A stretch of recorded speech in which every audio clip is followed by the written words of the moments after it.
Encore un défendeur de plus pour les droits aux enfants nés à Mayotte à bénéficier du droit du sol.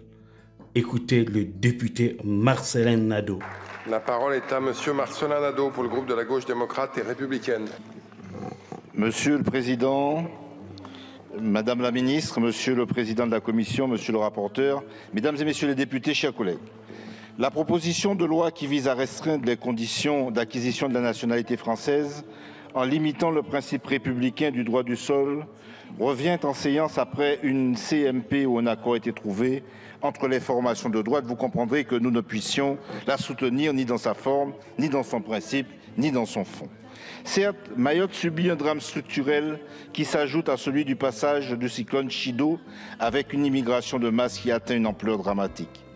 Nous ne pouvons là que regretter l'abandon des Mahorais par les gouvernements qui se sont succédés et qui ont laissé cet état de colonialité perdurer à Mayotte.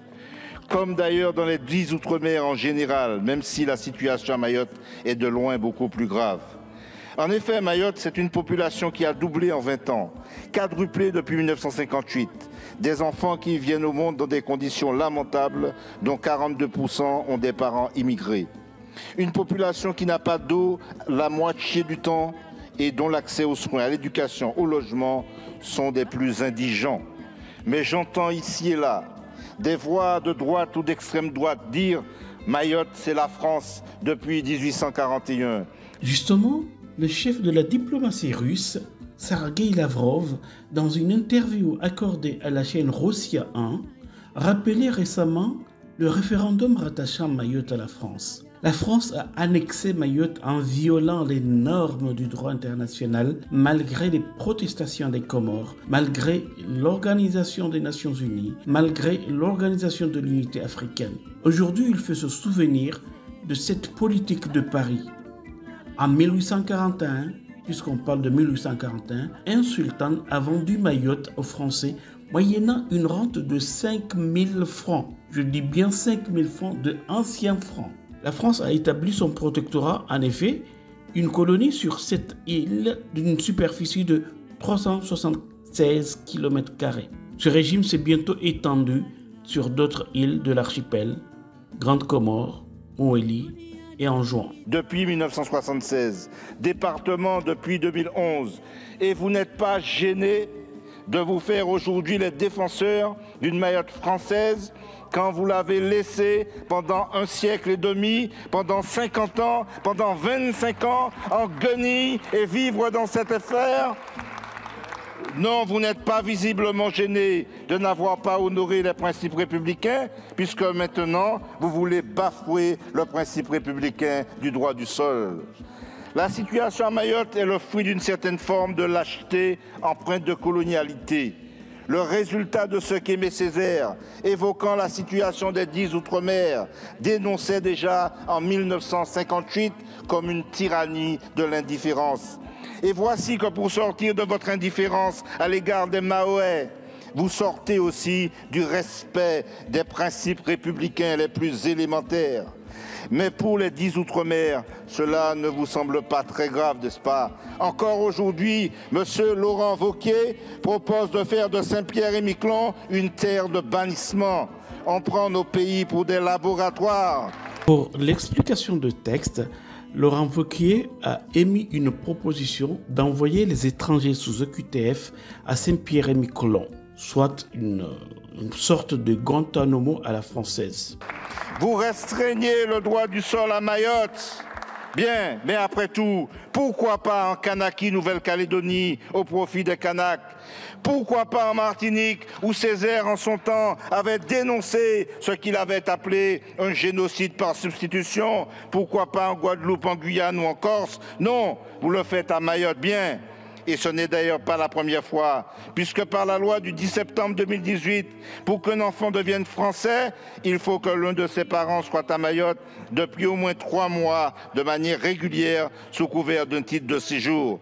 Cette exception dérogatoire au droit français du sol aurait pu vous amener un peu plus de modestie, tant la situation s'aggrave encore, ou à minima, évaluer ce texte de 2018 et son application. Marcellin Nadeau nous rappelle ici ici, et nous aussi, nous, Comoriens de Mayotte et des autres îles, de prendre conscience qu'en vérité, en France, nous ne sommes pas libres et égaux en droit. Déjà, par cette loi du 10 septembre 2018, nous devons comprendre, comme il l'a dit lui-même, qu'un enfant né à la maternité de Dzaoudi à Mayotte n'a pas les mêmes droits le jour de sa naissance, au même titre que celui né dans une maternité à la Martinique, en Guadeloupe, à la maternité de l'hôpital de la Timone, à l'hôpital Lyon-Sud ou je ne sais dans quel coin de France. Le principe selon lequel les êtres humains naissent libres et égaux en droit trouve son origine dans les Lumières et les grandes révolutions du XVIIIe siècle. Ne nous a-t-on pas appris à travers l'article 1 de la Déclaration des droits de l'homme et du citoyen de 1789 que les hommes naissent et demeurent libres et égaux en droit, les distinctions sociales ne peuvent être fondées que sur l'utilité commune. Les philosophes John Locke, Jean-Jacques Rousseau, Montesquieu et Voltaire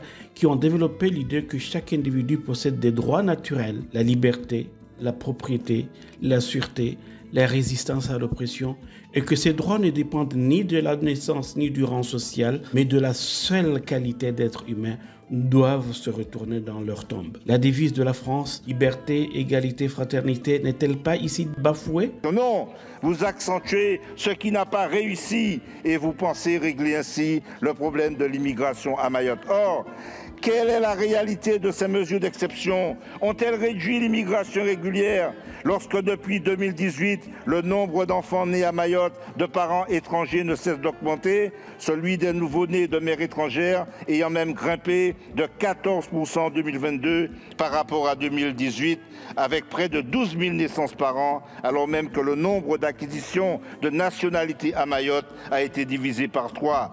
Je ne sais plus qui a dit « on n'empêchera jamais quelqu'un dans le désert de vouloir se diriger vers l'oasis la plus proche ». Cette PPL, votre PPL, est vouée à l'échec, faute d'élaboration d'une politique pour les 10 Outre-mer depuis plus de 10 ans. Ce qu'il faut à Mayotte, c'est une politique de développement digne, une politique qui en finisse avec le sous-développement que la République a trop tendance à tolérer ou favoriser à ses marges. Une politique qui réduise les inégalités sociales et économiques, notamment en jugulant les appétits féroces des groupes oligopolistiques qui étouffent nos territoires. Une politique qui refuse d'accepter comme une fatalité le fait que le PIB de Mayotte soit de moitié inférieur à celui de la France dite hexagonale.